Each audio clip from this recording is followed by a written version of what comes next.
is going to be the first of a two-part site construction portion of this series.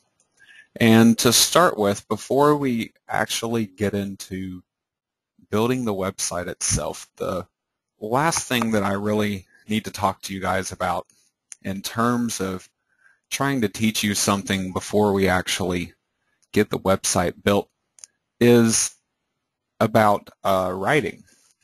Writing is the backbone of your entire website. You're using your unique content in a creative way to try to not only attract people off of the search engines, but also to instill a sense of trust in them and eventually get them to proceed along to completing a purchase through one of your Amazon links. Now, the whole thing with my strategy is building a website that is helpful and useful for consumers of a very specific niche.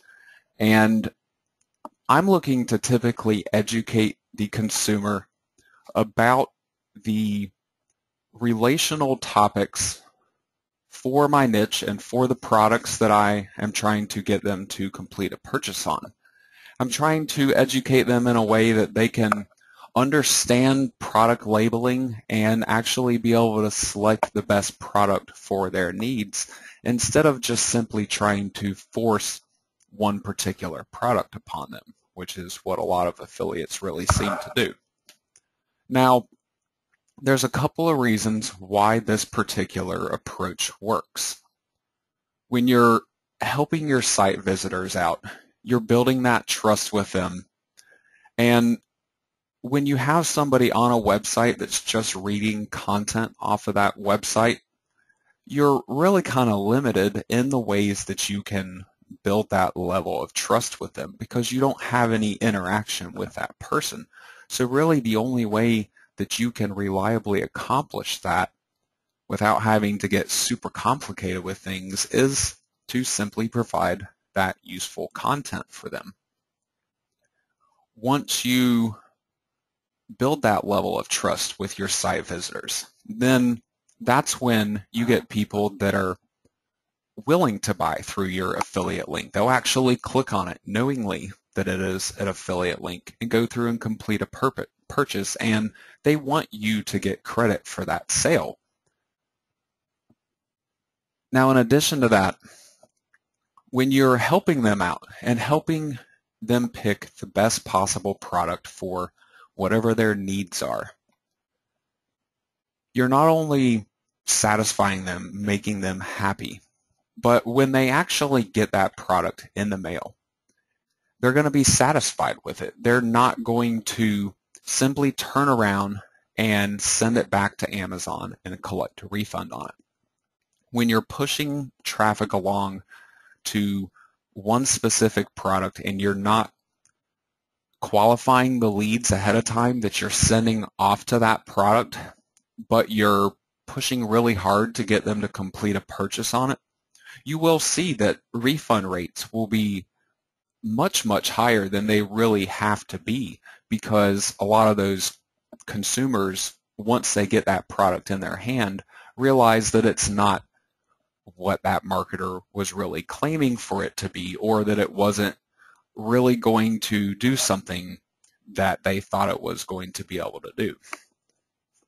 So by avoiding those refunds, you're going to make a lot more money in the long run because whatever traffic and sales you're generating, you'll lose a lot less of that to those refunds because, you know, whenever Amazon refunds the customer, they take the commission back that was paid on that sale.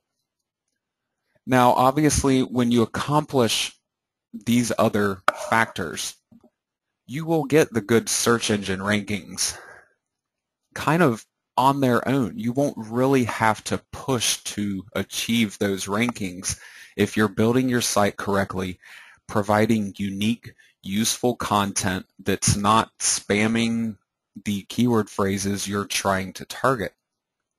tricking the search engines really, I feel like, is what I like to call a fruitless labor, because even if you figure out a way to get up in the top of the rankings and without a lot of work, or maybe you've got some special trick that you used, ultimately if you're tricking the search engines, then they will figure it out eventually, and then simply your site disappears from the rankings and you have to start all over again from scratch. So I simply avoid all those problems from the get-go and simply build websites that search engines want, and they will willingly put them up in their rankings and leave them there for years and years to come. Now, in addition to that, some of you may have heard me discuss this before, some of you may have not. Google actually has independently employed site rankers that they will send out and give them a particular keyword phrase, and they'll go and actually look at the top 10 websites for that keyword phrase and rank those in terms of relevance and how useful those websites are for that particular search phrase. So even, if you figure out a way to permanently trick Google's algorithms, for example, and get up in the top of the rankings, once one of these real people come along, the rankers, and they actually review that site, they'll simply give it a poor rating and boot it from the rankings. So one way or another, they will figure it out. It may not happen overnight, but it will happen eventually. So I just avoid all that from the get-go and simply build my sites the way Google is looking for them to be built. Now, when it comes to your actual writing, a lot of people kind of get a little intimidated by writing. Some people are maybe even a little scared of it, or just may simply believe that they don't have what it takes to actually write a good website. There's honestly nothing special in terms of writing great content. You don't have to, I like to use my phrase that I coined, Amazon Shakespeare. You don't have to be an Amazon Shakespeare. All you have to do is present the facts and put them in your own words. Once you have the information that you want to discuss on your website in your own head, act like you're just having a conversation with somebody. Act like you're telling them about that product. If you called up a good friend of yours and wanted to recommend this product to them or teach them about a particular topic, how would you present that information to them? And basically, however you would tell it to them is essentially the way that you can put it down in writing for your own website. It comes across as a very natural style of writing when you're doing it like that also. You're not focusing more or less on keyword phrases and the placement of those keyword phrases. You're really just focusing on the actual information that you're trying to convey. And that's what you should be focused on when it comes to writing content for your Amazon sites. Now, if you're getting your content from elsewhere, let's say you have gone and researched from a variety of other websites and you have all this information, but you essentially need to put it into your own words. I like to call this natural manual article spinning. Article spinning, if you don't already know, it will take an article and essentially replace particular words. It might use a thesaurus, for example, and replace words that are in the sentence. It might even rearrange sentences or even entire paragraphs to try to make the content that was not unique into unique content. In theory, it sounds like a really good idea, but in reality, when you're actually reading that spun content, typically just doesn't make a lot of sense, or it's a really hard read. It's very confusing because of all the word replacements that they've used. So I really do not recommend automatic article spinning.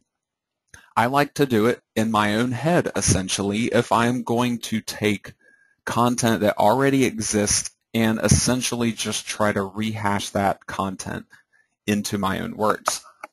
So just as a brief example here, I have a sentence for you guys.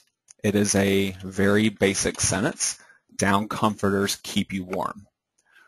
Now, obviously, this isn't a sentence of real importance or anything, but it should give you the basic idea of what I'm trying to get at here.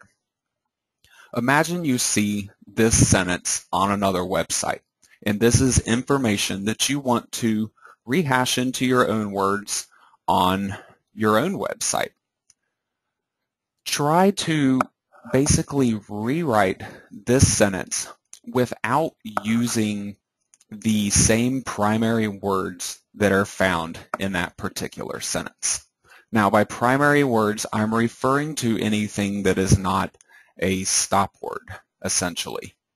A stop word would be a word like a, and, the, you, pretty much any word that doesn't really contribute real meaning to the sentence. If you wipe out all your stop words, your sentence should still make some type of vague sense.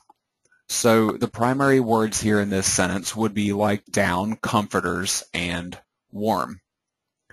By just saying down, comforters, warm, you're still conveying the entire idea behind this sentence, but you are getting rid of all the words that don't really matter or contribute to the meaning of that sentence. So again, what you want to do is rewrite this sentence without using any of those same primary words again. So I could rephrase down comforters and say feather blankets. And then instead of saying they keep you warm, I could just simply say that they are a great heat insulator. These two sentences still mean essentially the same exact thing, but they are completely unique from one another. They don't use any of the same primary words. They really don't even use any of the same stop words, although it's not important whether you're repeating the stop words or not.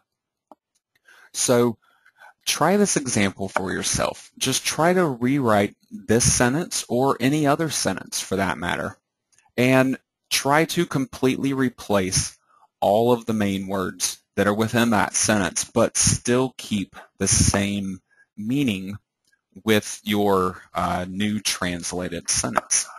So I could again do the same type of thing and continue on. I could probably sit here for half an hour or so and write this sentence over and over and over again in as many different ways as I could possibly come up with. I could say something like, bed covers with fuzzy, soft filling are perfect for use in the winter. It still essentially conveys the same idea. It gets a little more longer and more specific and uses some relational words, but none of them are ultimately still the same.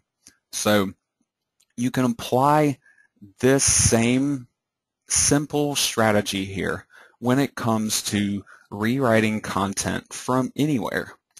I don't necessarily recommend to look at one website and only use that one website and rephrase all the information off of that site onto your own site, because you're ultimately still going to be offering the same exact thing as that other website.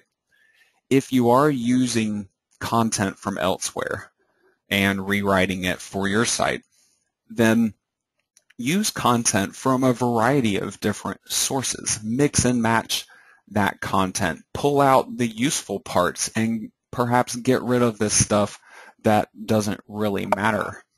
Or perhaps figure out what it is that people are missing in their content, so you go a step above what everybody else has done. Now, when you're actually trying to write out an article for a page on your site, I like to think of it as kind of like presenting a case in a court of law. I'll summarize my topic to start out with, the objective of my writing. Then I go on to essentially try to prove that initial objective and to elaborate on what it was that I had summarized. And finally, I will provide some type of conclusion. It's all pretty basic writing structure. You really don't have to conform to any particular type of standard as far as that goes, though. Whatever kind of works out better for you is quite okay. But one of the methods that I like to use when I find myself perhaps struggling with too much information and I don't know how to present that information or how to organize it to make it easier to present, I'll just start out by doing some brainstorming, kind of like what they would teach you to do back in school when you're like doing a science experiment or writing essays or something of the nature. When you're writing on a particular topic, just brainstorm all of the main points that you want to be covering for that particular topic. And then all you have to do is take that list of points and try to organize them in a way similar to what I did when I was creating the list of topics for my entire website for each of the pages that I was going to build. Try to arrange it in a way that makes sense. If you're trying to prove a particular point in your writing, start with presenting that particular point and go on to prove it. Provide all of your backup information that you're going to present to try to convince the person one way or another. And then you can conclude by forwarding them along to an Amazon product page or to another page on your site that promotes an Amazon product, for example. You don't want to get too unorganized and jump around in your writing too much. You want to try to stay as focused as you possibly can so people don't get lost or get bored with what it is that you're writing. You want them to get engaged with it and actually want to complete reading through that entire page on your website to find out whatever information it is that they're after. And you can kind of tease them a little bit in like your summary, tell them what they could sort of expect to learn by reading this particular page on your website. So the people that would be interested in that topic would notice that summary and be more inclined to actually finish reading through the entire page. You want them to get, into your websites like that so they build that level of trust without having, any actual interaction with you. So there's a lot of different ways that you can do your writing in terms of trying to get better search engine rankings, but I don't provide or even follow a specific format for my writing or to teach other people writing either. I feel like when that happens, because I've seen a lot of other marketers try to present writing in some kind of very structured manner like that in terms of getting better search rankings. And it seems that the result is everybody kind of ends up building the pages on their website in the exact same way. The keyword placement ends up being exactly the same throughout every page of the entire site, And then other websites out there are doing the exact same thing. Ultimately, I don't feel like it's very natural in terms of how information is written or spoken about, perhaps. You want it to be more natural and not necessarily based on keyword phrases or placement of those keyword phrases. The worst possible thing that you can do with your writing is to overuse whatever your target keyword phrase is on whatever page it is that you're trying to target that phrase to. Less can typically be more in this situation when it comes to search engine optimization.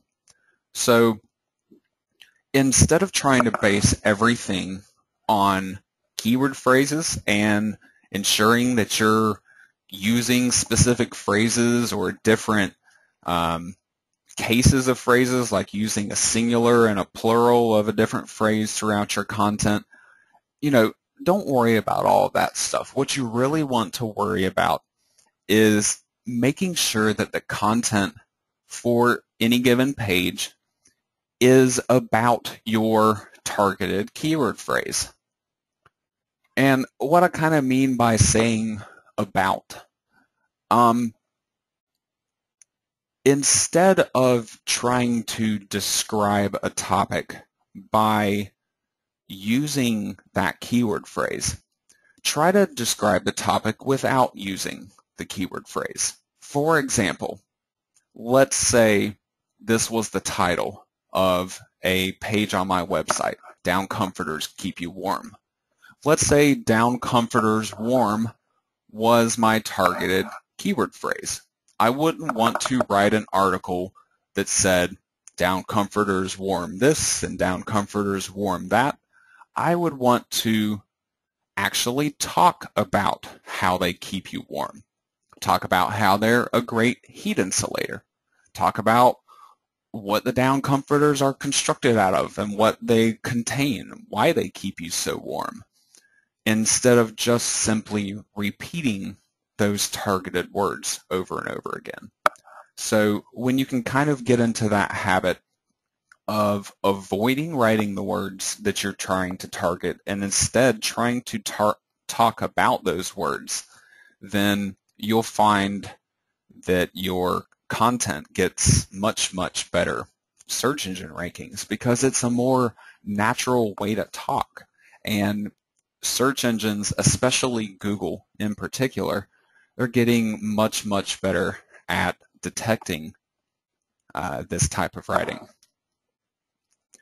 Now, the last thing I want to talk to you about before I actually move on to start building the website here is keyword density. A lot of people will typically ask me, what kind of keyword density should I go for my targeted keyword phrase? Again, talking about what I was just mentioning previously, you want to make sure you're not overdoing it, but you do still want to have your phrase, your targeted phrase, occur somewhere on your page. It might be in the title, and then it might be perhaps at one point somewhere in the content of your page. That's quite all right and plenty in most situations because the rest of the content on that page will be supporting that topic and talking about that particular keyword phrase. But in terms of an actual percentage number, I recommend avoiding going over 5% as kind of a maximum. Anything over that, I think you're overdoing it a little bit in terms of keyword spam. But you also may want to make sure that you're not going too low in terms of your keyword density as well. Otherwise, whatever your target phrase is on a particular page may not actually get picked up or be recognized as being the primary phrase for that particular page. So I would typically recommend not to go any lower than 3%, maybe even 2% possibly on pages that have a lot more content if you're 500 to 1,000 words, for example.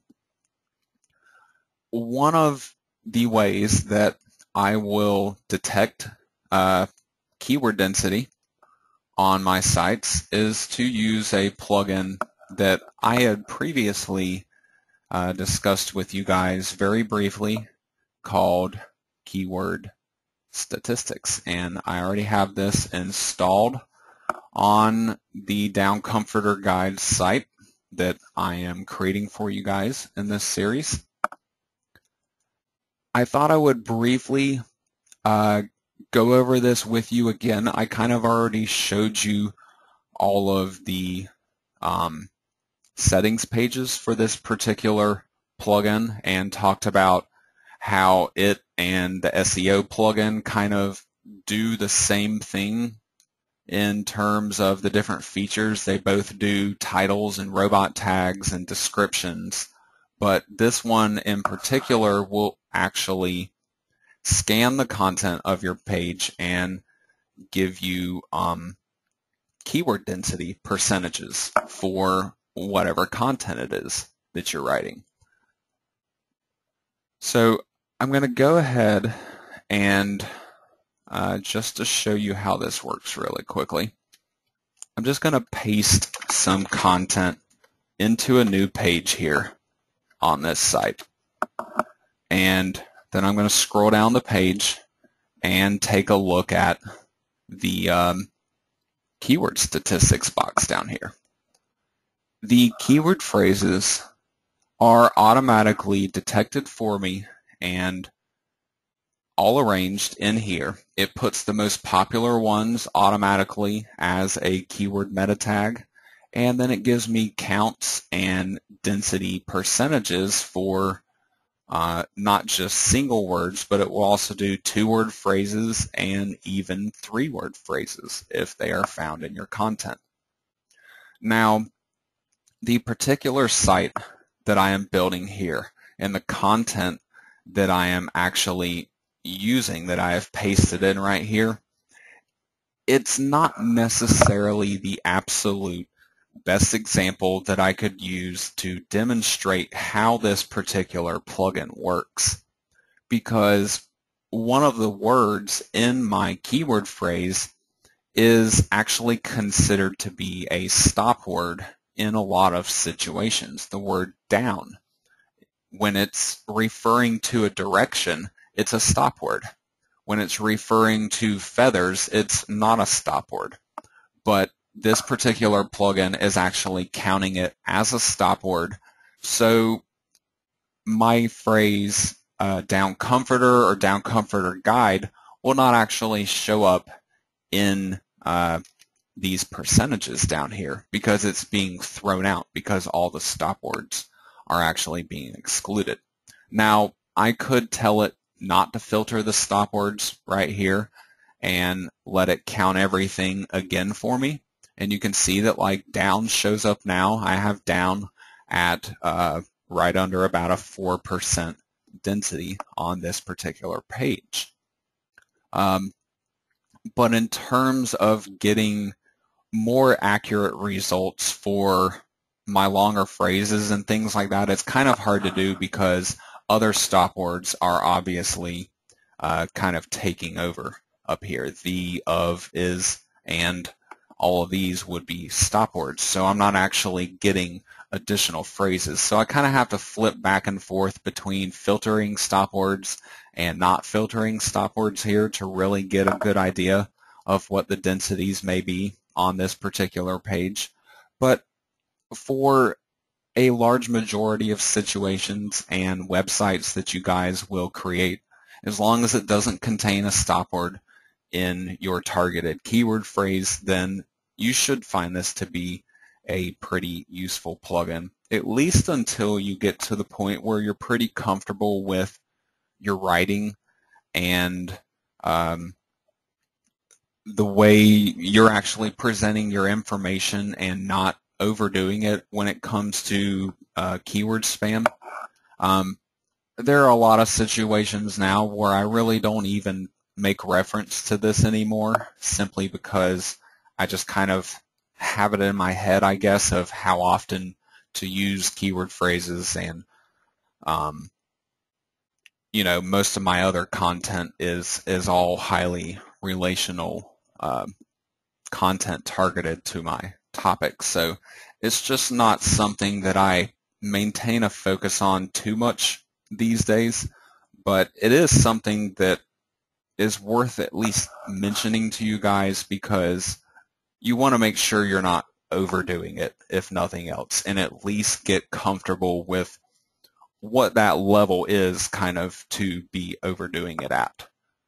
So the next thing I'm going to do here is move on to the creation of the home page of this site.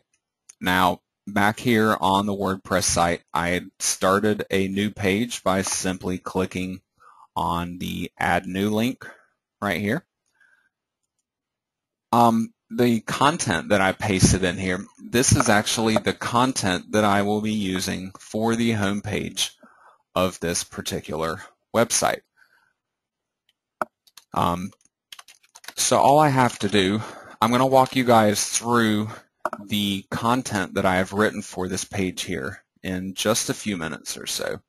But for now, I'll go ahead and assign a title to this particular page. Now, when it comes to assigning titles to the pages that you create, there's really a couple different ways that you can go about doing this. You could simply use whatever your target keyword phrase is on that particular page. However, I really don't feel like this is the best way to go in all situations anymore. I feel like you need to get a little more creative with your page titles. Still include your targeted keyword phrase, but expand on it a little bit more. Use some stop words in there, or adjectives, other words that don't really affect the overall meaning of your title, but make it a little bit more appealing. Just as a brief example, I could change Down Comforter Guide to something like the Essential Down Comforter Guide. It's short and sweet, but it changes up my title, so my title is not 100% my targeted keyword phrase. And even then, it's not even all keywords, period. Essential and the, I would not consider either of those to be keywords. So this makes your titles more appealing to search engine visitors when they're browsing through the results and trying to pick one to actually click on. The more descriptive titles will get more attention and get clicked on more often than a basic title when you're just using the targeted keyword phrase, for example. Now, this page had already gotten created earlier. I kind of let it sit here for a minute, and it already calculated a permalink for me before I had actually gone up here and provided a title. But whenever you're going through and creating pages on your site, it will assign a title right here, a permalink, based on whatever your title is for your page.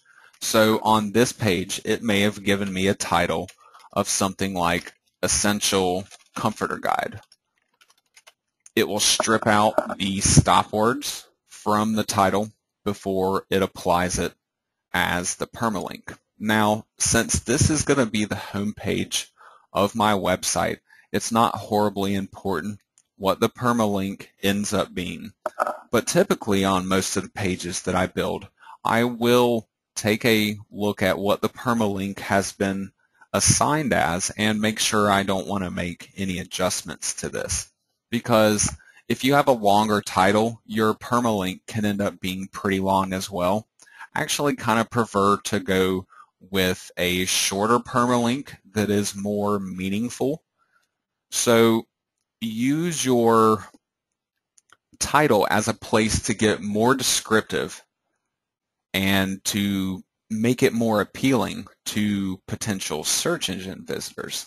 but then use your permalink to essentially shorten it down to exactly what it is that you're targeting. So on this particular page, I could have titled it Down Comforter Guide while having a more descriptive title, or I could have also gone with a potentially shorter permalink like Down Guide or Comforter Guide. I will do this a lot on additional pages of my site, so I'll kind of get back to this a little bit more once I proceed with building additional pages of content on this site and actually talk to you guys about some of the different strategies that I will use for assigning a permalink to my page content. I'm going to move on for now and go ahead and start talking to you about the actual content that I have written for this homepage here. Now, to start out with, I have these two paragraphs worth of sentences up at the top here. This is my introduction, kind of my summary. I'm telling people what they can kind of expect from this website or from this particular page, and then I go on to try to elaborate on that a little bit more. Now, for this particular page, since this is the home page, I'm actually going to be linking up this page with other pages on my site, and I'm going to be doing this through the content of this home page itself. This next section here, let me expand this just a little so I can fit all this on one screen. This next section here, there's three different areas here. I have a buying guide, consumer concerns, and a brands section. Each of these sections will correspond to a category page that I will create on this website. And then each of the items that are listed under each of these sections, these are actually the pages that I'll be creating on my site that are grouped under this particular category page. Now, it initially doesn't look like too much. It's all basic text that I have simply typed in as content, but this will all change here in just a little while before the end of tonight's class, because I will actually be applying HTML code and CSS coding to this particular section of my content to create a custom HTML menu that people can actually use to navigate through my site. And it also helps to break up that standard article style of writing and makes your page a little more appealing and helps to draw the eye in to the portion of the page that you actually want people to focus on. Now, below all of that, I have some additional text that I have written. This is essentially an article right here. I talk about what is down. I talk about down feathers. I talk about the fills. I talk about product labeling. This product labeling down at the bottom that I have mentioned, this is content that I have included here to try to initially build some sort of level of trust with my website visitors. A lot of manufacturers will use different kinds of terminology on their product labeling, and it really kind of makes it confusing for the consumers to figure out exactly what it is they're buying. So I have given a very brief but quite helpful rundown of regulations that are in the USA that actually maintain certain levels of down feathers depending on the labeling that they have used on that product. So I found that anything labeled as 100% down, for example, it must contain nothing but real down feathers.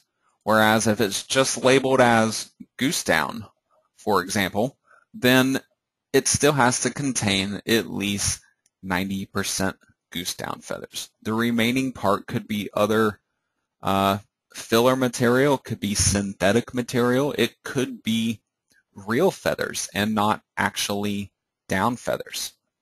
And then you have other products that are simply just labeled as down. It's more of a generic labeling.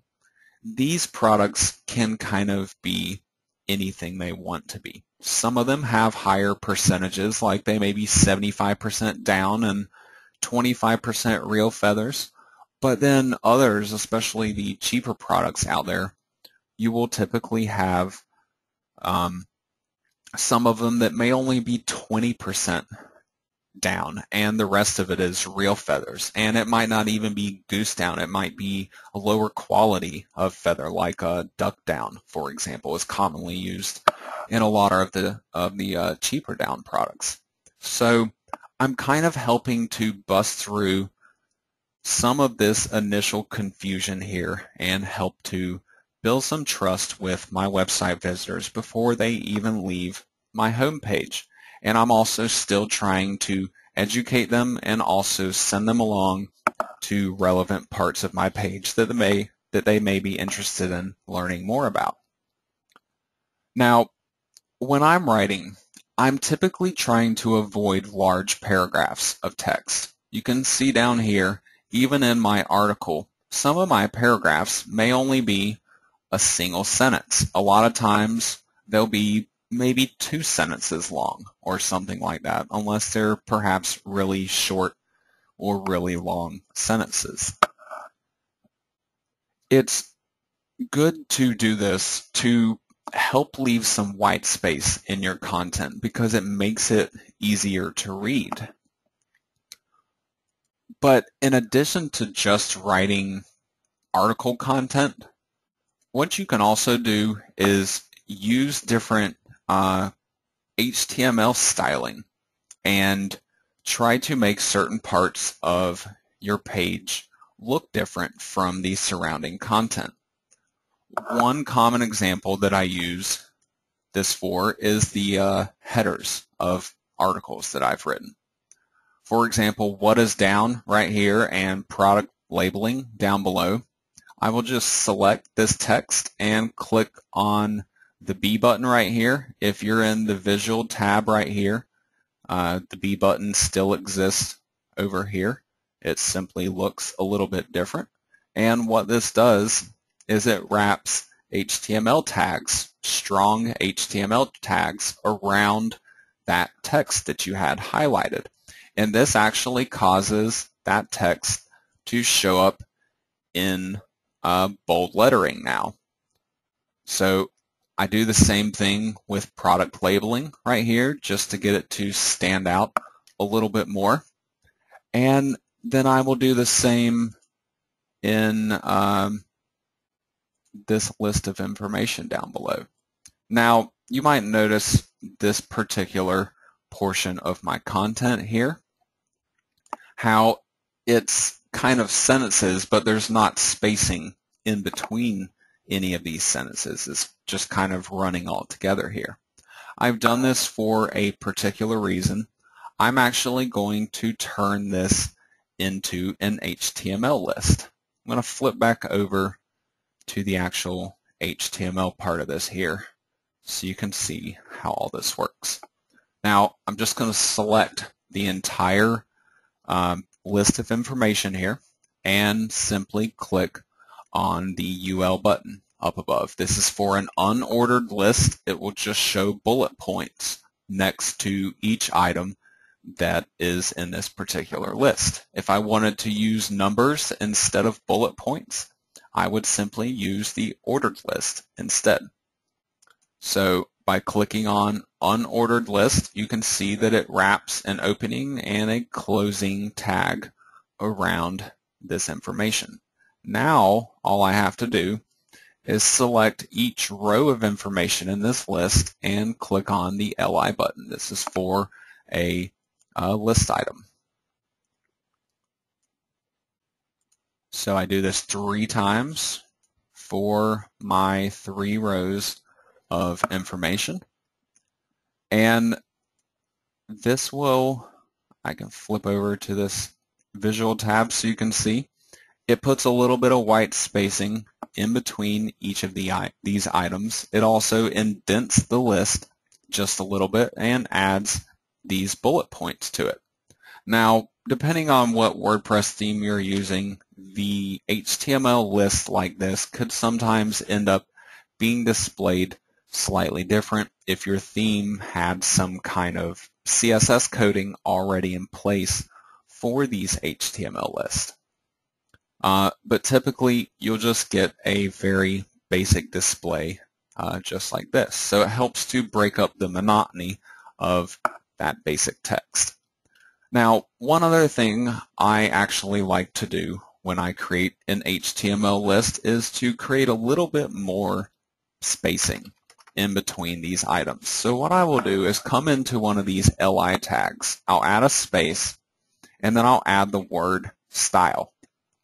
This allows me to start using CSS coding for this particular list item. So I add an equal sign and then 2 double quote marks. And everything within those double quote marks is going to be CSS coding that only applies to this one particular list item. So I can simply add a margin to the bottom of this list item, set a pixel size, so I will make it a 6 pixel margin. And then I can repeat this same style on the other list items. But I'm actually not going to do it on the bottom one because that will just create extra spacing below the entire list. I just want to separate each of the items in this list, so I will just add it to the first and the second item here. So when I actually publish this page on my live site and go take a look at it, you can see my bolded headers right here, and then you can also see my HTML list with the extra spacing built into it down at the bottom. But the actual content portion of my page here in the middle, where I have these summaries for the different categories and pages that I will have on this website, all of this is still plain basic text. I will be getting back to that here in just a few. One last thing here on this particular page in the SEO settings. I want to make sure I go ahead and set a meta description for this page. The description can potentially be used in search engine listings when your site or page is displayed as a search result. It could potentially use this description that you enter right here underneath the title of that page, and use that to actually attract people to click on your result.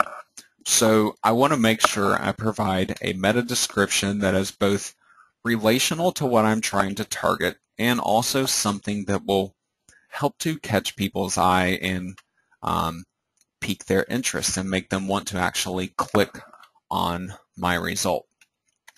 So I'm just going to enter in a description here that I've come up with, and I'm just going to say interested in down comforters and put a question mark, and then I will simply go on to provide kind of a brief summary of what they might expect on this particular website. So I could say learn about common consumer complaints and how to pick the best one for your needs. I can't type tonight, sorry.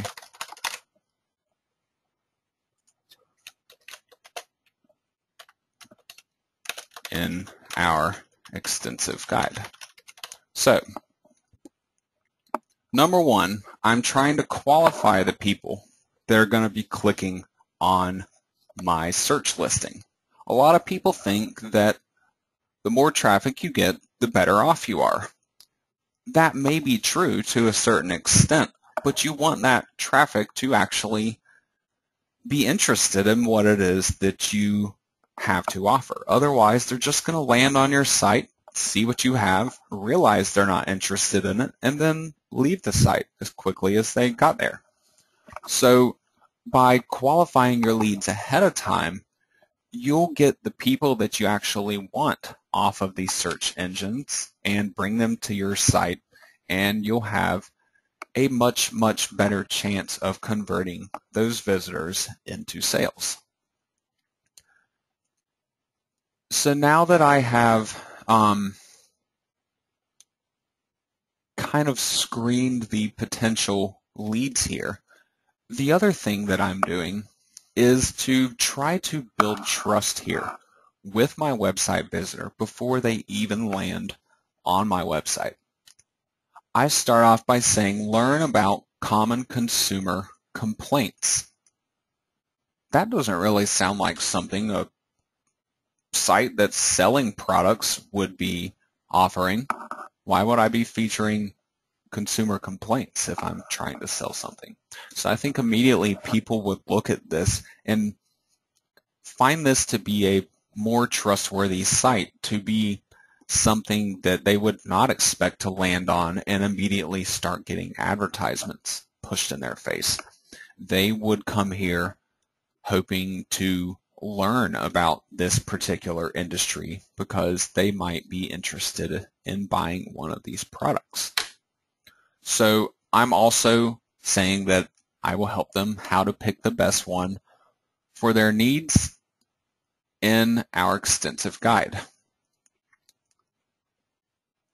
By mentioning this, I'm not only mentioning that I kind of have that willingness to help on this website, but I'm also, by saying that I have an extensive guide, I'm saying that this isn't just some rinky-dink little website that has one page worth of information. This is actually a more comprehensive source of information that they could use to learn about this industry and these products. Now, in addition to that, I'm still dropping keywords in this particular description. I have the word down, I have the word comforters. I also have the word guide dropped in at the very end of this description. So even though it doesn't seem like it, I have still essentially used my primary keyword phrase here of down comforter guide. It's just changed around a little bit and broken apart slightly.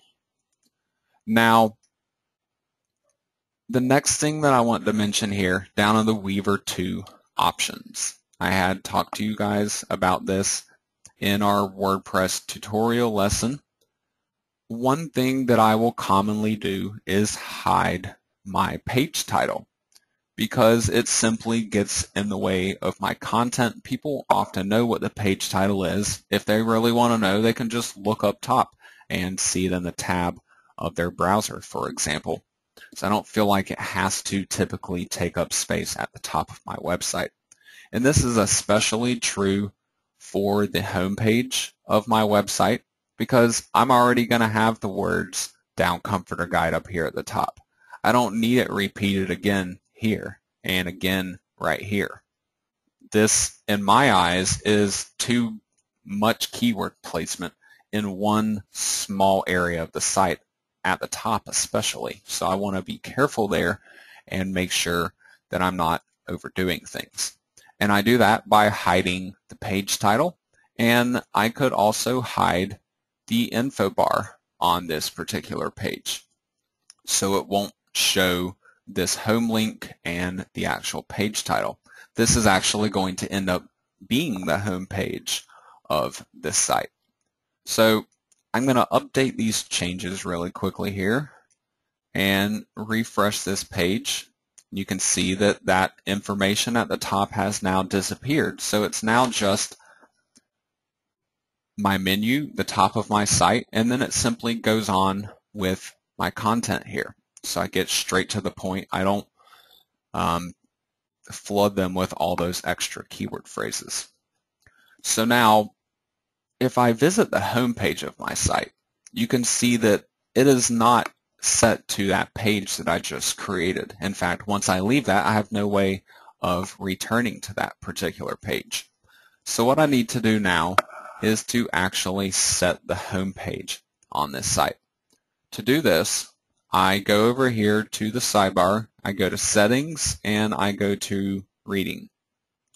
On this page, now that I have content created, this section up at the top now shows up. If you remember from the first time that I actually came to this page in class for you guys, that this section was not being shown here because there was no content on my site. So all I want to do is switch the little bubble from your latest post to a static page. And then here where it says front page, I simply want to select the page that I have created to be the home page of my website.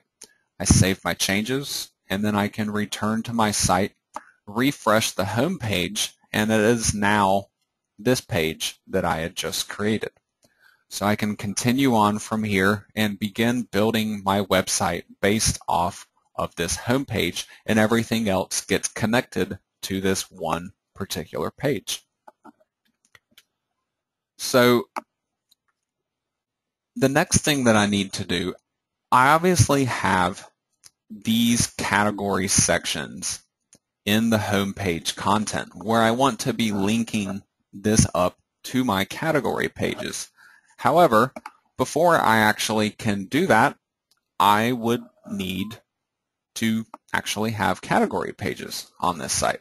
So I have to go and create those first. Now, remember, I'm not using the post system here. I don't create my categories as a post category. I'm creating my categories as just a simple WordPress page. So I simply go to Pages and I go to Add New. Now all I have to do is take the content that I have already created for these particular pages and simply build pages on my WordPress site with it. So for this first particular page, this is going to be my buying guide page. I could title this something simple like Down Comforter Buying Guide, or I could get a little more creative with it. I could have said something like the Essential Down Comforter Buying Guide, although that's pretty similar to what I ended up coming up with for the homepage of this site.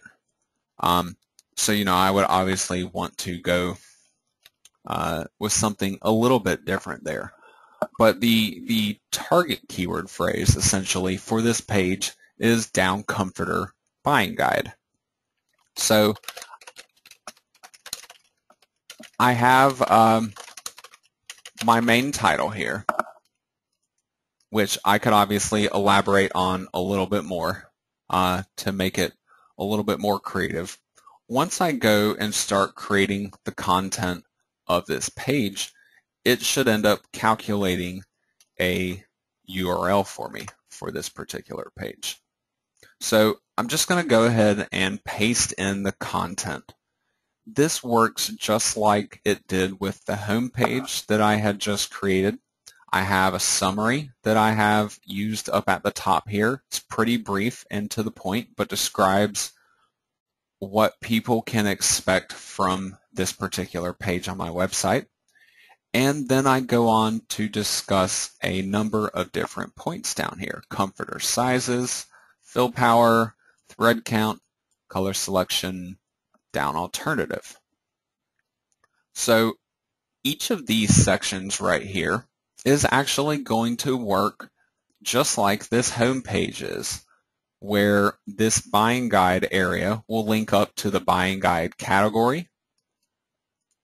each of these different sections is going to link up to a corresponding page on my website for each of these topics. And these topics here, comforter sizes, fill power, thread count, these are the same topics seen right here, comforter sizes, fill power, thread count, etc. So this is going to be another custom HTML menu that will go on this particular category page to help link everything up. But this is actually not something that I will be getting to until the following class in this series, when I actually get those additional content pages created on this site. Now, I had mentioned the URL up here to you. You can see it automatically created this as Comforter Buying Guide for me.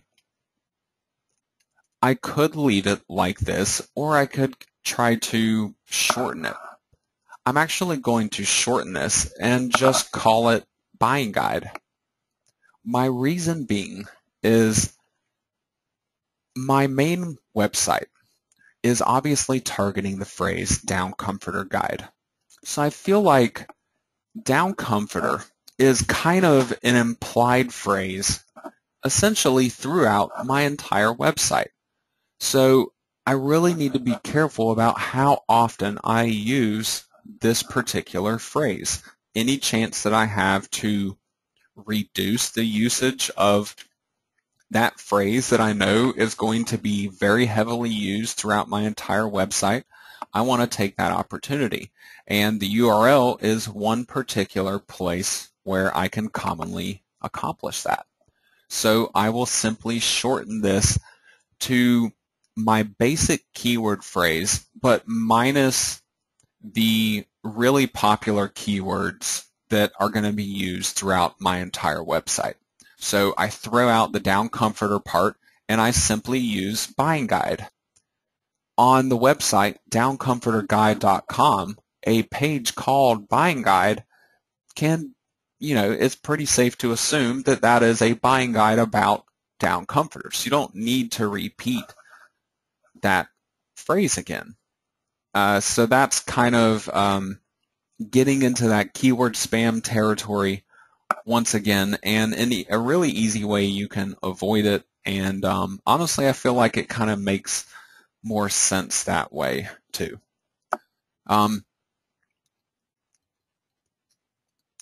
So again, I will be returning to this particular page more in a future class, the next class, but I need to go ahead and proceed with creating my additional category pages here for this website, so I can then go back to the home page of the website and create my custom HTML menu.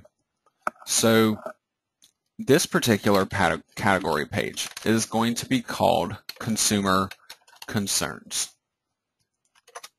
And I have my content for this page. This really just works the same way that my previous category page did. So I'm just going to go ahead and move on to the final category page I need to create so I can get to the actual important stuff that I would like to teach you guys.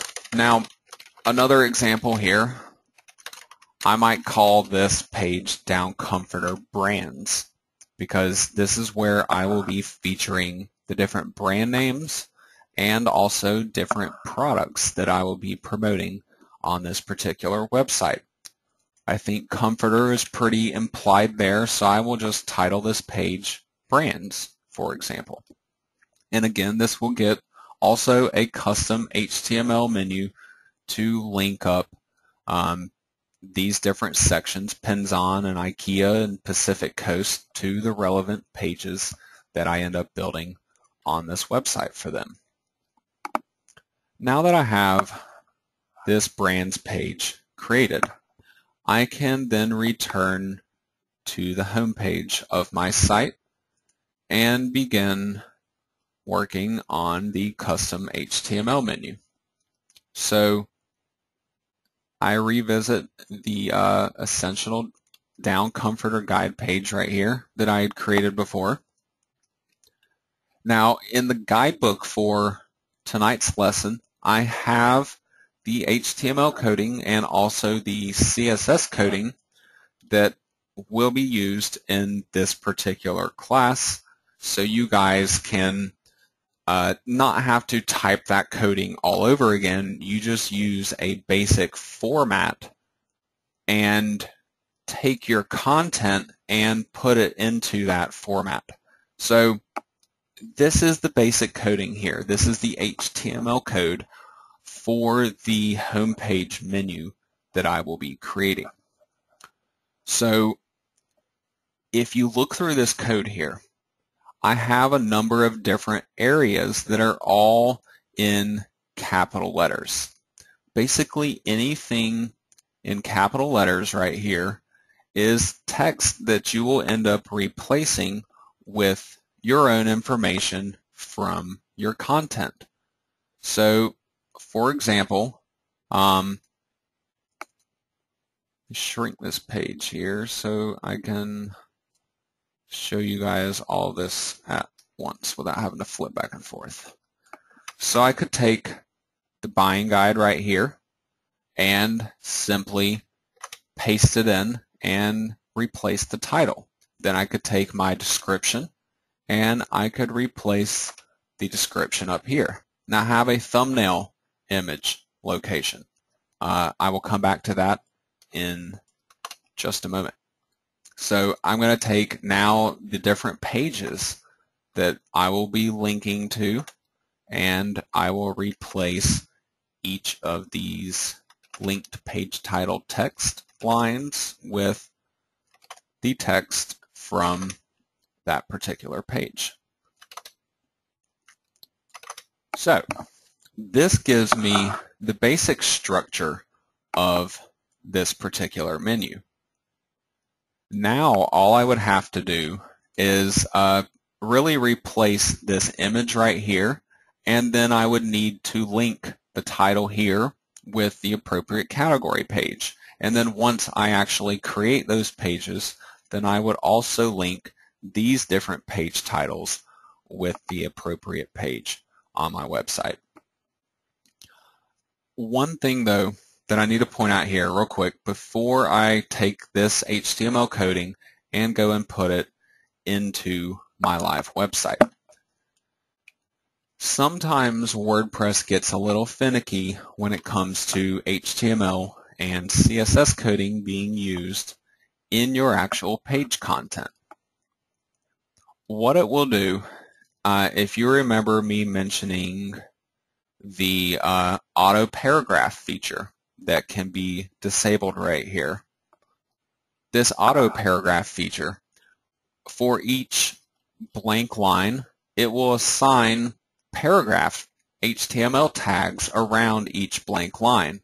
So if that's applied to this HTML coding, you can end up with HTML tags being entered in at the end and at the beginning of potentially every line throughout this code, and it can mess up the end result of what you're trying to achieve. So the easiest way to use HTML or CSS and overcome that problem is to simply remove any of the blank lines that you have. So you could come up here or down to the bottom and click in front of this very last line, hit the backspace button to make it go up to the previous line, and then you can just hit the home key and backspace and home key and backspace over and over again until one thing you need to be important about is make sure you do not actually do that when it's not supposed to be. Like when I was in the middle of this description right here, I tried to delete a line, even though it wasn't a line, it was just a space. So all it did was collapse these two words together.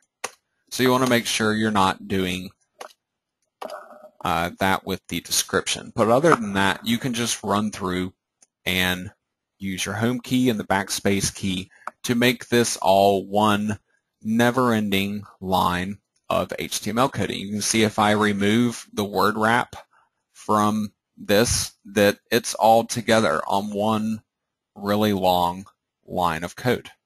So I can then take this HTML coding and paste it into the content of my site. Make sure you are in the text tab right here. It won't work correctly if you do it in the visual tab. And then all I really need to do is to add in my thumbnail image right here. So this particular thumbnail image can be kind of whatever you want it to be. You can go out on Google image search, for example, and try to find some images there that are able to be used, reused, I should say. Or you could also use something as simple as an image from an Amazon product. I feel like when you're promoting these Amazon products on your site, it's okay to utilize the images on your own site to help to ultimately refer sales on them. So whatever image you decide to come up with for a particular category page, all you have to do is select this thumbnail image line right here and then just go up top and click on the Add Media button. Now when this opens up, you have this page right here where you can go to the media library. This would let you access existing files that you've already uploaded, or if you need to upload something new, then you simply click on the button right here in the center of the page. Now, let me go and find the particular image I'm supposed to be using here.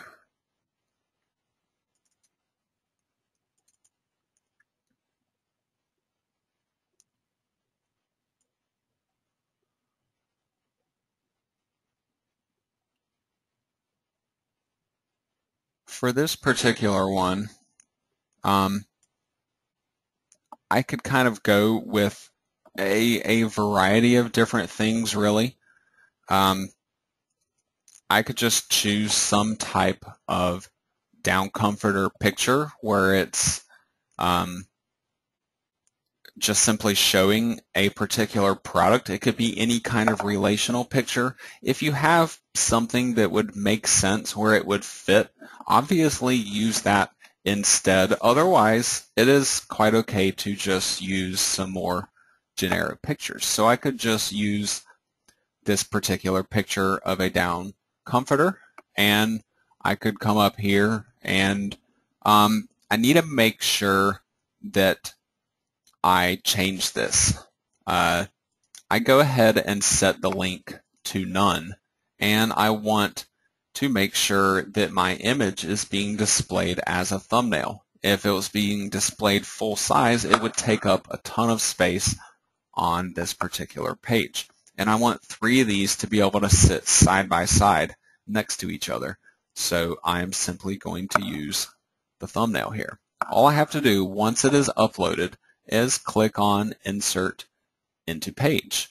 And you can see right here, all of this text is the image that was just created, and it replaced the image text that I had selected in my HTML coding right here.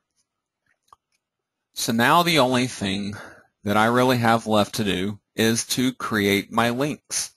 So I click on link right here. I can easily link up to existing content on my site by simply clicking this down arrow right here, and it expands a list with all the different pages I've created. If I had a lot, I could search for them to narrow that list down a little bit. All I have to do is click on it and click on Add Link right here, and it automatically links that text now to that particular category page of this site.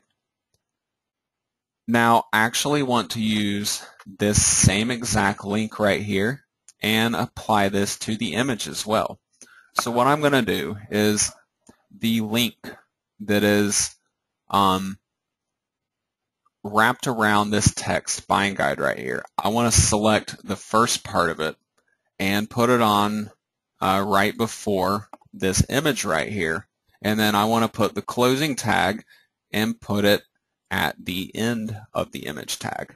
Now, I find this to be easier just copying and pasting, but you could also just select the image right here and go back in and create it as a link this way too. And that would also link it up in the same manner. Now, in addition to that, the other links that I would be creating in this particular section would be each of these phrases that I have included down below here. These will also get linked up to a particular page on my site, but those pages do not currently exist. Now, I will eventually go back through and edit these and have them link up to the appropriate pages. But minus that, this whole box is completed right now. So what I would do after this point is continue on with the creation of these boxes, and I need to create a total of 3 of them. I have to create one for consumer concerns, and then I also need to create one here for the brands section. Now obviously this took me a minute to do and to at least explain to you guys. It's a lot faster if you don't have to explain it. But you know, I don't want to sit here and get repetitive with doing the same thing over and over again for you. So I have gone ahead and created the HTML for these last 2 sections here. So all I'm going to do is simply replace my existing HTML code here with my new HTML coding. And this works just like I had been doing before. And the one exception here, if you look at the different page links that I will end up including, you can put this code anywhere, Michael. He was asking if this code goes right after the summary or if you can put it anywhere. It can be put anywhere in the content of your page. If you wanted this to show up at the very top of your page, that's quite all right. You can put it there. If you wanted it to show up at the bottom of your page, then you could just simply put it down below the rest of the content. So it's, you know, wherever you put the code in your page is where, in your content is where it will end up showing up on your live site. Can you make a clickable image button with this? Yes, Kathleen, you, I guess that's essentially what is being done here with the image file that I had uploaded. If you just upload a picture of the button that you want to use and then simply wrap an HTML link around that. Actually, the link is not already on here, so I can show that to you. This particular image right here, I've selected all the image code. So if this was the image code for your button, all you would have to do is click on link. You could provide a custom URL for that button, or you could also make it go to a particular page on your own website if you wanted to, by simply clicking on add link right there. So then that image is clickable and it's a link pointing to whatever page it was that you created that for. So the one thing really that's missing here, and that I had changed from my previous example that I had showed you guys, was all of the different links that are down at the bottom. for the different pages that are part of this category: comforter sizes, fill power, thread count, etc. I have wrapped a blank HTML link around this text. You can see that the link doesn't actually point to anything. The reason why I've done this is for the sake of how everything is going to display on my live site. This is actually going to be making sure that this shows up correctly, because I'm designing this to show up as a link and not just as plain text. And so without this link code wrapped around this text might not display correctly on my live site. This will make a little bit more sense here in just a few minutes or so once I actually get to the CSS coding. So I need to, oops, clicked on the wrong button. I need to link up these additional pages right here to this section. I have a link for consumer concerns, and then I will also have a link for brands right here. And man, I did it again. So just click on the page and click on Add Link, and all of this will be properly linked up. So now I can go and show you this on the live site. One last thing before I do though. With these different boxes that I'm creating here, I'm actually getting these boxes. I want them to show up not one on top of the other going down my web page, but I want them to show up horizontally, side by side, going across my web page. So I'm going to be accomplishing this with CSS coding and using what's known as CSS floats. So it's important whenever I'm using anything that's going to be using a CSS float, I want to make sure when I'm done floating everything that I clear my floats. And this is really easy to do with this line of HTML and CSS coding right here. It's just a div HTML tag with the CSS coding inside of it of clear both. And this just clears off the floats. And this ensures that text afterwards will start showing up on a new line by itself. Otherwise, this text could actually end up showing up next to all these different category boxes that I've created. So I'm going to update this page now. And before I move on to showing you the actual CSS coding, I want to refresh this page real quick so you can see how it looks without the CSS coding added onto it. Now, if you notice, as I scroll down the page here, these three different category sections, I have a picture going along with each of them. I have links that will eventually link up to pages on my site, even though they're just blank links right now. If you click on one, it just goes back to the same page. It doesn't do anything. But if you click on one of these category links right here, it will take you to that category page on my site that I've created. And the image also takes you to that same category page. So both the image and the text up at the top are linked up to that appropriate category page. So the next thing that I need to do is to add CSS coding to all of this. And the CSS coding takes my HTML coding and it changes the way that it looks. It changes the way that it gets displayed on my live website. And again, I've provided all the CSS coding you guys need for this particular class in the guidebook for tonight's class, so you can simply copy and paste.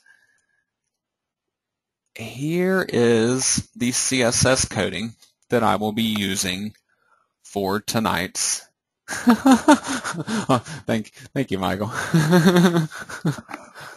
Here's the CSS coding you'll be using for tonight's class. And you don't even have to edit this. The way you had to edit the HTML coding before and paste in your own content into it, you don't have to do this here with the CSS coding. All of it is done for you, and you should just be able to copy this and paste it in to your actual site. Now, I could paste this into this page right here. Not directly, I'd have to surround it with some HTML tags so the CSS gets processed properly. But what I'm actually looking to do here is to add this CSS coding to the theme that I am using. Now, obviously, I'm using Weaver 2. If you're using a different theme, there may still be a way to accomplish this, because this is something that people are commonly looking to do. If for some reason your theme cannot accomplish this, search for a plugin that could just insert some type of header coding or CSS coding or something into each of the pages of your live website for you. So all I do is go into the Weaver 2 admin right here. And what I'm looking to do is simply take my CSS coding, where'd that go, from my list right here, and I just want to copy that code as it is, and then I come over here and go to Advanced Options, and then in this head section I look for the Custom CSS Rules header down below, and then I simply paste that in. No editing, no extra modifications or anything. Just paste and save. And then you can return to the live website and refresh it, and then it shows up correctly for you. Now you might notice that on this particular page, that's funny, Michael. CSS equals cuss fit swear. It can be frustrating sometimes. That is definitely for sure. Even somebody that's familiar with it and has a lot of experience with it, like myself, every now and again I still run into something with CSS that just makes me want to end up pulling out my hair. Because it can be the simplest little thing, but it could cause major display issues, or you could swear that it should work correctly, but it simply doesn't. But at least you guys don't have to bother with that. You can just copy and paste this CSS coding and use it as it is. So you can see now on the home page of my site that these different category sections are now designed for me. The title has gotten larger, and there's actually a line here that's separating all this. And my images are now sitting next to all of these different text links. And so it's all contained within a small box. Now you might notice how one of these boxes is down here on a row by itself. This happens because there's not enough space over here to include the third box. But this is pretty easy to change, especially with the home page of my site. One of the things I commonly do, even though I will use a sidebar on my WordPress sites, I typically will not use the sidebar on the home page of my site. So I have the opportunity to get a little bit more creative with my home page here and take up more space. And typically the sidebar is going to be linking up to other pages on your site, or possibly including advertisements in them. I don't need any of that on my home page. These are all of my links, and I obviously don't want any advertisements on my home page. So I can actually get rid of this particular sidebar, but I just want to do that on this home page itself. This is done using the Weaver 2 options. I just come down here to the Select Sidebar Layout drop-down box and just click on no sidebars, one column content. They have a bunch of other different options in here too. You could switch the sidebar over to the left or even use double columns if you wanted to. So there's more than just two options available for you. By simply making this one update right here and removing that sidebar, I refresh my page, and now all three of my category boxes show up next to each other like this. That's a good question, Stan. What do we do if we have 8 sections instead of 3? Or, whatever the case may be, any different number of sections. What you can do is, just like when the sidebar was already present here, if I continue to add more sections onto my site, they would just stack themselves horizontally as much as they were able to do so, and then when it ran out of room, then it would drop the next box down below. So if I had 6 of them here, then it would give me 2 rows of 3 boxes on each row. Now obviously if you have like 8 sections or something and you're doing rows of 3, you would end up with a row that only had 2 on it, and it might make it look a little bit out of place. So you could try to rearrange the design a little bit to make those fit. You could make the boxes a little bit larger, make them 50% larger in terms of their width that they take up, and then you could simply have 2 of them on each row and have 4 different rows of 2 apiece to give you 8 total. So you can kind of adjust this if needed, but even as it is right now with no adjustments, if you just continued to create additional boxes, like if I had 6 categories, then I update my page and refresh it, and see these will just simply show up down below. So I would just now have another row of these different category boxes. So, just count them, make sure that they will, look okay stretching out on each row. I mean, there's not necessarily anything wrong with having 3 on every row and then having a row that only had 2 on it, but it would look a little bit differently. You could always try to apply some type of spacing to the one that was on the far left and just add like a left margin onto it so it moves out so it actually appears to be centered. So you'd have the 2 boxes at the bottom, which would be kind of centered under the 3 boxes. Would be another way of doing that if you didn't want to adjust all of the CSS coding. Now, with the actual CSS coding, I'm going to jump back to that here for just a moment so I can explain a few things to you guys here, just so you're not left with just this coding that you can simply copy and paste, and I don't want those to be your only options available to you. So I thought I would at least try to explain some of this CSS coding for you guys. I have a more in-depth CSS and even HTML tutorial as part of my Techie Masterclass, which was provided for all of you guys as part of this particular series.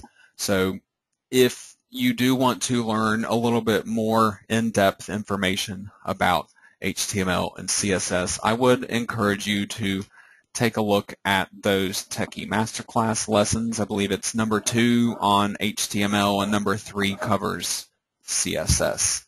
But even beyond that, I still wanted to at least mention some of this stuff to you guys and talk to you about what it does. Now, if you look over here, let me make this smaller again so I can flip back and forth. If you look over here in my HTML coding, I have within the div tags right here, I have a word class, and then an equal sign, and then within that double quote marks, I have a word or a couple of different words, and they may not really make a lot of sense to you. DCG-box, for example. Well, everything that is in one of these class attributes as the value right here, these are all references to CSS. This is how CSS actually alters the look of a website without you having to alter the actual coding of the website, potentially. How I had simply created this page and I showed it to you, and then I just pasted in my CSS coding and refreshed the page, and it completely changed the way that it looks. And none of that CSS code is actually on this page. It's all controlled by these classes right here. So DCG box, if you look over here, I have DCG box showing up right here as well. You can see the period that is in front of it. This period means that it is a class, just like this here. There is another option. You also have IDs, where an ID is not like a class. An ID cannot be reused on the same web page. An ID is unique, whereas a class can be reused over and over again. But for example, if this one particular box, if I wanted to add some CSS coding to this one box, but I didn't want it to affect any of the other boxes that were just like this one, I could add an ID to it. For example, I could call it DCG box 1.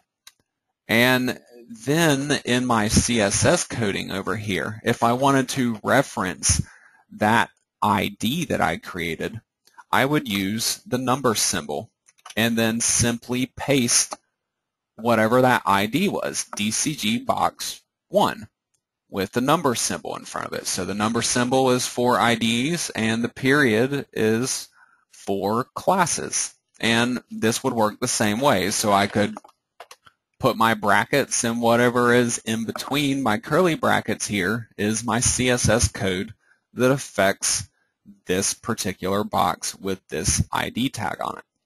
Now, I'm not using ID tags there, but with who asked that before? Stan. With Stan's example, where you would have perhaps a third row of boxes that would only have 2 boxes on it, and the remaining rows would all have 3 boxes. If you wanted to simply add in a margin to the box that was on the bottom row in the row of 2 on the far left, for example, you could just add a margin onto it. For example, each of your boxes take up 285 pixels, and then you have a margin for each of the boxes of 15 pixels. So each of your boxes takes up approximately 300 pixels. So if you were short one box on a particular row, if you simply added a left margin of 150 pixels to the box on the far left of a row, if that row only had 2 boxes in it, then it should center that box and also the box after it, because it would line up together.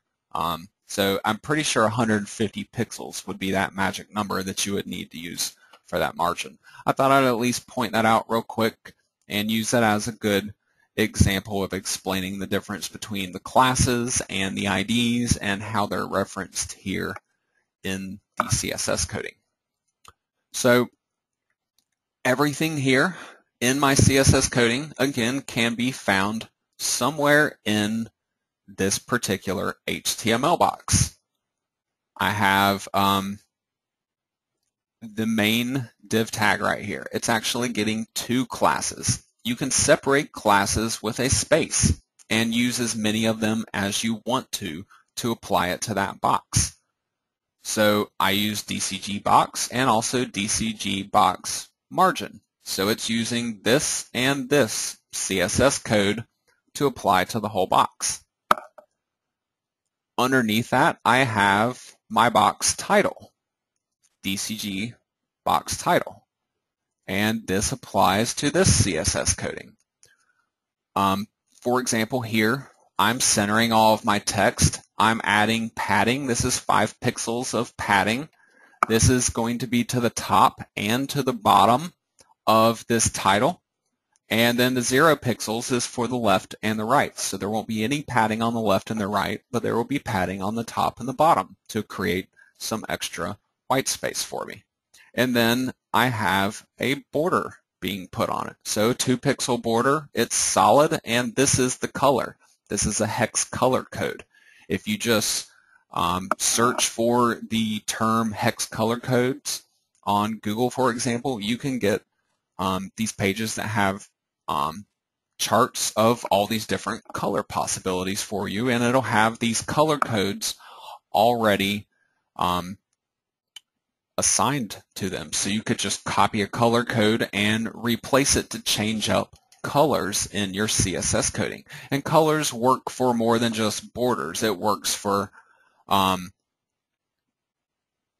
solid tells you for the border, at least, it tells you the design of the border. I can show you a quick example of that.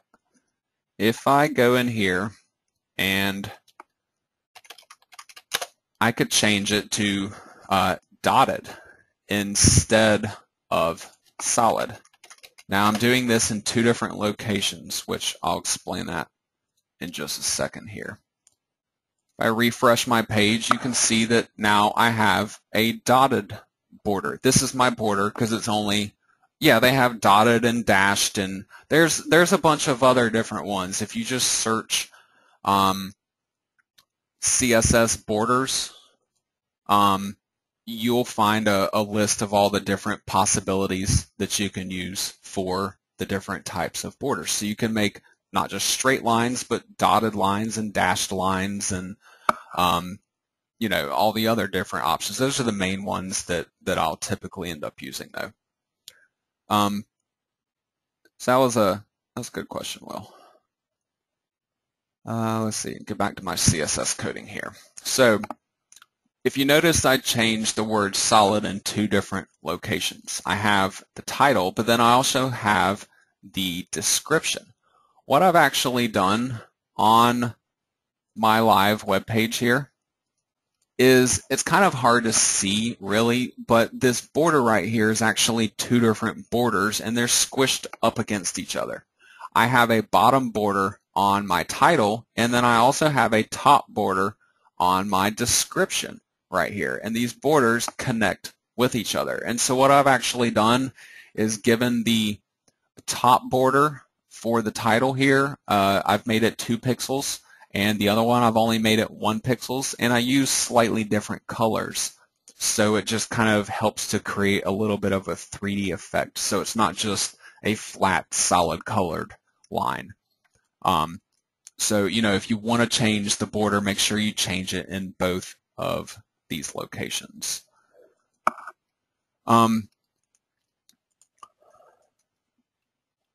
Beyond that here, let's see, I covered the description already. Let's see.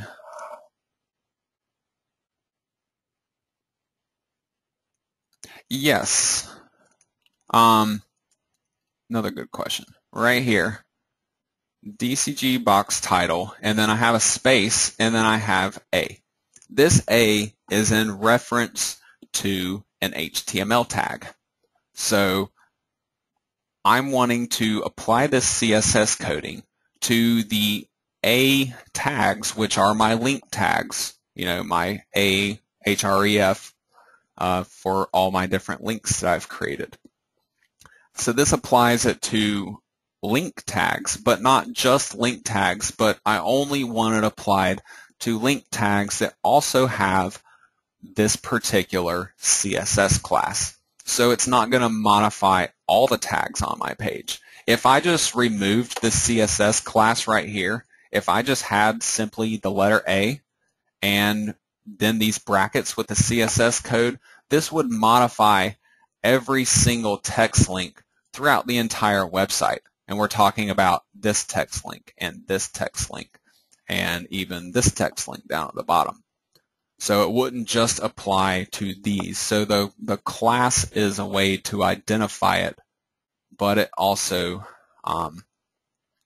identifies that I want it applied to that particular text link. And let me flip back to my HTML coding basic example here.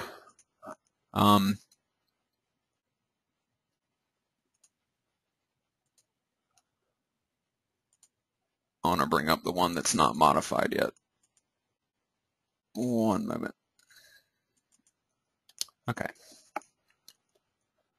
If you look at the title right here, I have my title div tag. You might wonder why I need to use this A right here. Why couldn't I just say the box title and everything in it gets applied this CSS coding? Well, it wouldn't necessarily apply that to the text link because that text link would be inside of it. If I look at the completed HTML coding right here for my title, bring that into this page so you can see it more clearly. I have my box title, and then I have my link, and then I have my div tag. Well, this is technically a different element from this div tag right here. So that's kind of how CSS works. It works in elements. So what I apply to this particular element may not get applied to this element, even though it's inside of this particular element. So this just ensures that my CSS coding actually applies to my link instead. And this can really kind of be applied in the same manner, where I could say that I wanted it to do, divs that were inside of that. I could change this to reference any other kind of HTML tag that I would want to.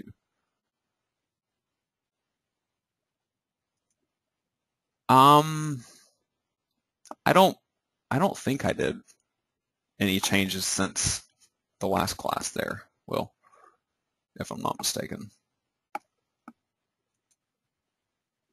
Oh, they look narrower. It could just be you talking about like here the links. Okay, it might just be text sizes with the theme, for example. In any theme that you use, if you go through and you create this example on your own site and it doesn't look like this, let's say your text sizes don't look correct, maybe they're too big or too small or something, your theme may actually have a base font size that is being used, and everything else on the site kind of is in relation to that font size. So with Weaver 2, for example, you have this page right here, main options and fonts. And then you can change the font type. You could also change the base font size. I'm pretty sure if I update this and I've increased this by one number here, I'm pretty sure that this will then make some of my text larger. Yeah, it looked like, well, no, actually I don't think it did change anything. There are some themes though where that stuff can heavily affect your customized CSS coding. If you ever run into a situation, let's say for example, let's say this text link was not getting sized properly. Let's say I have my CSS coding right here for font size 24 pixels, and this text link is not being turned into a 24 pixel font. It could be because of other CSS coding that you have on your site somewhere. One thing that you can try to do to fix it is add a space at the end of your value here. So I'm after 24 pixels. I add a space, and then I add an exclamation point and the word important. By simply doing this, you are forcing this CSS code to stick with this particular element and not get overwritten. What I mean by that is if you have a div tag, for example, like I have my font size here that I'm using, 24 pixels. Well, if I also had a font size on another part of my CSS that was could still be affected by this, you know what I mean? It can actually overwrite one another. So I could have my font size up here declared as 14 pixels, but then when it gets to here, it would redeclare my font size as 24 pixels and overwrite that instead. Well, if you're in a situation where you have CSS code on your site, maybe that code's not even under your control. Maybe it's created by the theme and they don't give you a way to edit that coding or something, and it's messing up the way something looks on your site. Instead of trying to get CSS code below it to overwrite it, what you can do is store your value with that important tag. So if I were to add that it's important on this 14 pixels right here, when it reached this part, this would not actually overwrite the font size anymore. So using this can actually force CSS rules to stick to an element to prevent it from being overwritten. So, if you ever have problems with CSS code working correctly, just try adding that important tag on the end of possibly even every single line of CSS code that you have, because every line of CSS can have that important tag on the end of it, and it will help to prevent that code from getting overwritten. So I hope at least that could maybe be helpful for somebody at some point. Yes, you can also do the same thing using inline CSS code, Michael. For example, in here where I have this link, well, if I wanted this particular link to not be 24 pixels, if I wanted this one to be forced at, say, 16 pixels, I could just say font size 16 pixels, important, and then the CSS coding that I've actually entered on my site will not overwrite that. This text will actually show up as a smaller size instead because it's marked as important here.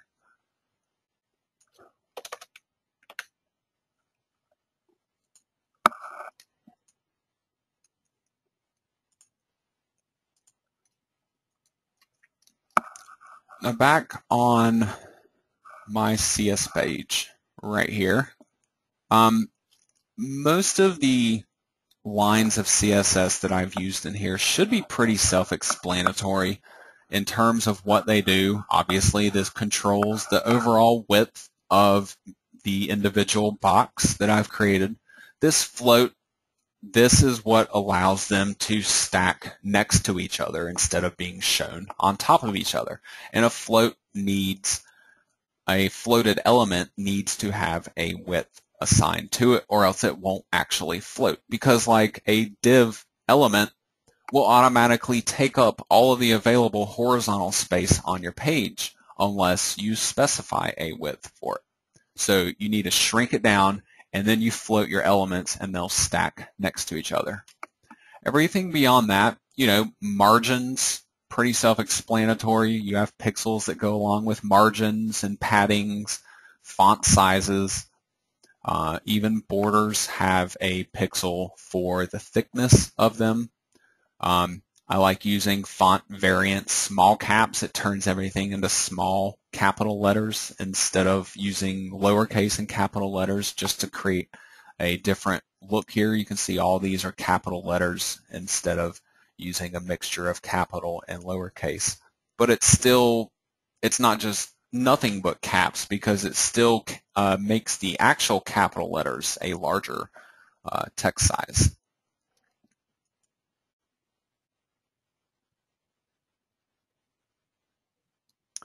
You wanted to insert a picture without a link, but when you took out the HTML link, it lost its width property. For the picture, the picture lost its width property. Is that what you're referring to, Will? Or the box did? Okay, the title bar went right across. The title bar going right across, it makes me think that it either wasn't contained within the box anymore. You could have accidentally deleted, for example, one of these closing div tags. You need to have the same number of opening div tags to match up with your closing div tags. Otherwise, it may think that you've closed off that box already when perhaps you still have code that's being processed that should be in the box, and so it ends up getting displayed outside of it. Yeah, playing around with CSS coding, making some minor adjustments to it. You don't have to try to do anything crazy or whatever. Just, go through and change some font sizes, or change some border colors, or change some text colors. Actually, I have it in the Techie Masterclass, but just in case, if you wanted to set the color of your text, you don't say font color, it's just color, and then you just set a color code like we had done with the borders. So color, this would actually set it as solid black for the text color, for example. Now beyond that, I think the rest of this stuff is all pretty simple and self-explanatory. It may not require any extra explanation here. This list style type, if you notice, I have it set to none. What this is actually doing is in my links here for the different pages that will be under each of these categories, this is an unordered list, just like I've used further down the page here. This is an unordered list. But if you look on my live site, my unordered list down here, it has bullet points. And even though this listing of links and this one, even though these are all unordered lists, they're not actually using bullet points. Now, I'm using bullet points right here. I did this on purpose because these are kind of submenu items under pins on right here. So I used bullet points right there to make them stand out. And that's just nested unordered list right here. If you look at this list, here's my line for pins on. You can see it starts with the LI, but I don't close it off right after the link. Instead, I just start a new list, and that has Primaloft and Pyrenees in it. And then I close that list, and then I close my line tag. This closing line tag right here closes right up here before pins on. So this puts the entire unordered list within inside of one list item right here, which is how I create this effect. Any other questions you guys may have for me for this evening? Anything I've covered so far tonight? Next week, the class is going to be on November the 5th. It will be on a Tuesday, and that will be at 7 p.m. Eastern Standard Time, just like the other classes in this series. Next class, we will complete construction of our website, basically minus our Amazon advertising. So we're going to get all of our content created. We're going to create some additional custom HTML menus.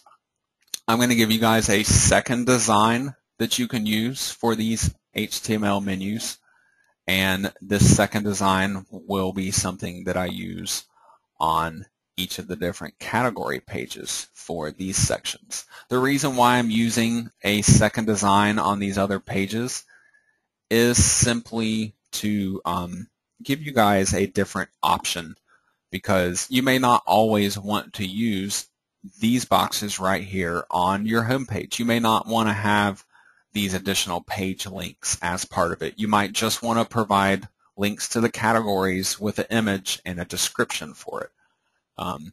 So I thought I would show you a couple different possible designs that you can use. I'm sorry your head is spinning, Clinton. This is probably the more complicated class of this entire series in terms of technical knowledge, and it's really just revolving these custom HTML menus here. But I really think that if you try out an example of it, use the base code that I have provided and just copy and paste everything together, play around with things a little bit, it can really click without too horribly much work or effort. And yeah, once you go through it a couple times, yes, exactly, Will, like what Will's saying, once you go through it a couple times, it gets so much easier. Like it stops making your head spin. Trust me, the first time I ever saw CSS and HTML coding, it made my head spin too. And now I develop a WordPress plugin, so you know, it just takes a little bit of practice, and it definitely gets much easier. Yeah, it's really just copy and paste, Will. Yes, that's really my intention of doing this, Michael. Michael says, I can see that coding adds to the user experience of a site. That's the whole reason why I'm doing it, to make my website more creative, to make it more user-friendly. You know, if I just rehashed this same information right here, but just had it all going down the content of my page, you know, people might have to scroll through a page or two worth of information to actually see everything there, whereas I'm compressing everything into one area, making it more appealing. You know, when you first open up this page right here, where does your eye go to? Instantly. Like, at least for me, my eyes are immediately drawn right here into the center of the page to my menus, which ultimately this is what I want people to focus on when they come to this homepage, because this takes them to other parts of my website. Yeah, blue. I think blue draws people's eyes. I also just I'm partial to the color blue. I probably have 50% of the websites I've ever built are probably themed blue in one way or another.